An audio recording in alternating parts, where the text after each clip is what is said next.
What's up guys, welcome back to Kevin on Cars. My name is Kevin and today I'm doing an in-depth review on my 2010 Porsche Boxster. So the reason I'm doing this review today is because today is exactly 1 year from my initial purchase date. So I've driven this car for a year and for about 12,000 miles, and I daily drive this. So I'll give you guys a pretty in-depth review for this entire year's ownership, and of course we gotta open the top to start the review. So to open the top, it's like a half manual and half automatic mechanism. So you pull that lever there and then you pull this back and the top will go up. So as usual, let's start with a quick exterior walk around. So after we take the top off, it looks absolutely beautiful, which is one of the biggest reasons I initially purchased this car. So for under $30,000, I feel like this car, the 987.2 Boxster, is the best looking car, even for under like $50,000. I think another car that I know that's like looks better than this is the Alfa Romeo 4C, which you have to spend like over $50,000 for a used one. So yeah, this is the basic look. And let me open the front and trunk over here. So in the back there's nothing too interesting, but usually I'll just put my backpack and like most of my stuff here because it's like relatively easy to access. And when you do oil changes, you put your stuff over here. And yeah, that's pretty much it. This is pretty practical. In the front, so the reason I usually don't put stuff in the front is because you gotta like, there's another latch here, you can see it's the red thing. You have to push it and then you can open it. So it's like one extra step that I don't really want to go through. So in the front, this is a lot more space than in the back because this is really deep. Even though I haven't really used it, I usually just like put my tools and like emergency whatever here, and then some like air pumps. But cool thing is, I don't know, like it's kind of useless, but I don't know what the use for it is, but you can open this thing on 2 different ways. So yeah, that's kind of cool when I first saw it.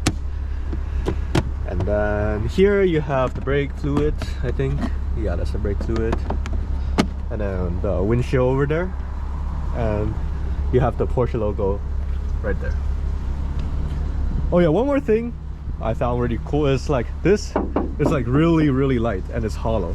So when you open it up, it doesn't require much force at all, which just goes with the Porsche design of having a fun and light car. So yeah, that's pretty much for the exterior. I didn't do much of an upgrade. Like most thing I've done is just these tires, the Extreme Contact Sports. I actually got the V1 version because it was like at discount when the V2 released, so I just bought all 4 for like under $800. So let me give you guys a quick look at the interior spec. So this has the tan interior, which I absolutely love. It's just like really Porsche to me.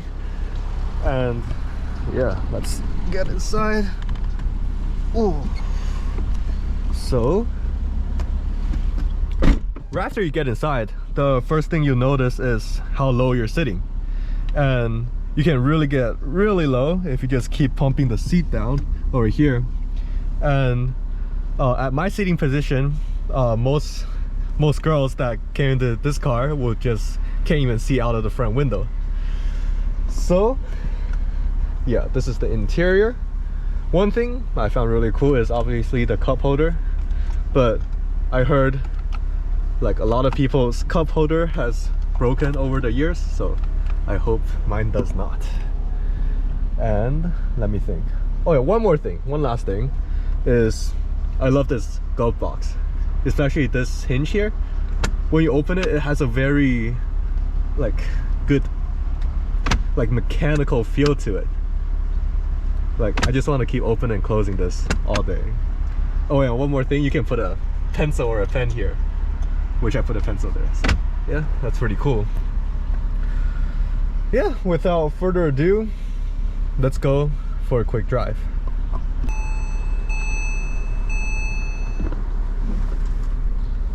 All right, let's go for a drive. So actually, let me just put the top off real quick so you can see, just push this lever because I think it might be raining soon. So just put it back down and then just put it back in. Easy. So let's go. So as you can see, this car has a PDK box. It's actually the first generation of PDK, which it's better, definitely better than a normal automatic because you can feel the shift, but then especially when you're downshifting, it's not particularly fast. I'll say even compared to the ZF 8-speed is slower on the downshifts, but on upshifts it's pretty much lightning quick, as I will demonstrate later. So let me just start with why I bought this car in the first place, like why I'm attracted to this car. Well, one of the biggest reasons is that, first of all, I'm a photographer and a videographer, so I do appreciate stuff that looks really elegant, and this car is for sure meets that criteria. And yeah, since we have a opening, let's just do a pull. Yeah. So the second thing is the sound. So for those who has never driven a car with the engine behind you, you should definitely try it because the experience is absolutely day and night compared to a normal like front engine car. So this is what happens when I first got a first test drive on it, and it was also a rainy day, and I just started like giving throttle, and all the sound just coming from behind, all the induction noise and all the exhaust mixed perfectly together, and just like it's a symphony right behind your ears. And it's really hard to describe unless you've driven one, but which is why I'm suggesting you, if you never try one, you should go to a dealership and do a quick test drive. So yeah, the second thing is sound. And just for information, this car is fully stock, so like no modification to anything. So it's not even, and this car doesn't even have the sport exhaust, so this is like the most quiet version of the Boxster you can get, and it sounds this good. That's the magic of a Porsche Flat 6 and the all the sound coming from behind you. So yeah, the second thing is the sound. All right, so now we're about to enter some twisty road a little bit, and since we're here, let me quickly talk about the third thing I absolutely love about this car, which is the steering. So this car has the final generation of Porsche's hydraulic steering. So the 981 generation and later like the 718, they all have the newer electronic steering. So compared to those cars, which I actually drove a 981 back to back with this, it's night and day difference. So after I drove this, I had nothing to compare to. I drove this first, but I was like, okay, it felt pretty good, and then I got all the feedback. But when I hop into the 981, I was like, I absolutely feel nothing from the steering. I mean, like, it turns the way I want it to go, but like you don't feel anything from the road compared to a hydraulic steering. And even the newer like 911, which I drove a 911 991.2, and even that car, the steering is absolutely precise and snappy, but you don't get too much feel from the road, from like road imperfections and bumps and stuff like that. So in terms of driving excitement, I really love this hydraulic steering over even the newest electronic one. Alright, so those are the stuff I really love about this car and the reasons I bought it. So let me quickly go over what how much I've done on maintenance for the past year and how reliable this car has been for me. Right after I bought this car, I actually did a PDK oil change and also a spark plug change, since the previous owner has not done it for like the last 10 years. But since this car has pretty low mileage, it's not too big of an issue, so that's why I done it right away after I purchased it. And those two cost me roughly $1,000. And after that, I done a oil change myself, and that cost like about 100 or so. And I also got new tires, and that's like 800. So those are all the maintenance I've done for this car. And this car has been really reliable for the past year. The only issue I had is when this top actually didn't come up after I opened it, which at that time was really scary because I thought like the top mechanism, the opening mechanism, is broken. And after some research, I realized it's just one tiny plastic part in behind that cost me like $12 and 30 minutes to replace. So that's a common issue because the linkage is made out of plastic, which I think it's, you can think of it as a good or bad design. It's good in terms that when it breaks, you only need to replace that $10 part, but it's pretty easy to break. So the suggestion online is that you don't want to open your top when you're going, when you're driving, and especially there are imperfections on the road, like when you bump it's easy for the plastic part to break on impact. So yeah, those are all the maintenance I've done, and everything else has been extremely reliable, and there is no problem with this car. And I also done a few road trips, so I've taken this up to the California Pacific Coast Highway, or the Highway 1, which is one of the most beautiful highway in California. And I think that's a 1,000-mile road trip, and there is absolutely no problem throughout the road trip. I also been on a few trips to Santa Barbara from San Diego, which is like another 600 to 800 miles each way. I mean, both ways. And after all those, there is no problem either. So I'll say this car is pretty reliable, which is another reason that I bought this car, because the 2.9 liter flat 6 is actually the most reliable for the 987 generation, so which is the .2 base engine.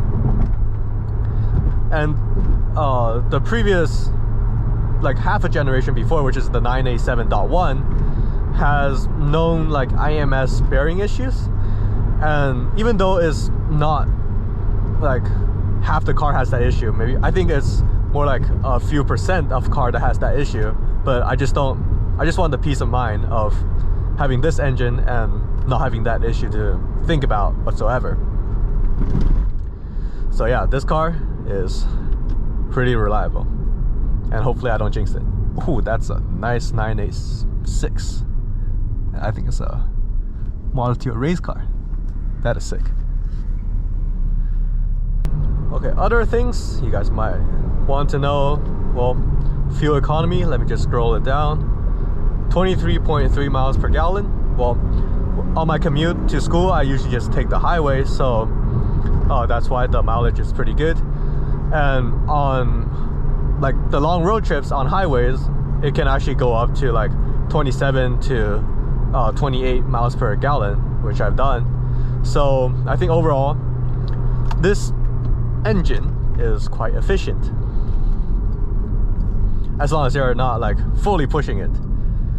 Like when I'm pushing it on back roads, you can really get this down to like 15 or 16 miles per gallon. But that's when you're going like 7,500 RPM the entire time. Yeah. I mean, the overall driving experience, it's nice. It's not too fast that you get into trouble after like a few seconds. Like you can really full throttle this car and get it to 7,000 something RPM in the city, and you're gonna have the thrill, you're gonna have the sound, but you're not gonna be going way too fast, because I mean there's less than 300 horsepower in this car. So you can hear it's quite loud. I'm not sure if you can hear that, because GoPro is actually pretty good at denoising like other sounds and focus on my voice, but I have to say, like, this is quite loud compared to any like normal SUVs or normal sedan. And you might hear some squeaking sounds from, I think, the chair here and style of the door, which, like, I mean, this is like a 12, I don't know, 13, 14 years old car, so I think it's reasonable to have those sounds. I think just to conclude, for less than 30 grand, for a really good example like this one, it is an awesome car. Ooh, so nice. Rear wheel drive. The rear, like, if you have some water and you give it a little throttle out of corner, the tail will just slide. Yeah, so for $30,000, I feel like this is the most fun and most beautiful and quite reliable car to have in your garage. So but one thing I regret is not getting a manual. Like, I'm getting a little bored of just having the PDK to drive around, since my previous car, it's, if you follow the channel, it's a manual JCW, so I absolutely miss that third pedal and the entire manual experience. And I also test drove a 987 Cayman with a manual, and it's absolutely a blast to shift the gears by yourself. So for my recommendation, if you spend a little more, I think you should get the manual 987.2. And as usual, drive safe, have fun. See you guys next time. That sound, oh my god. I'll just give you guys a last pull before we...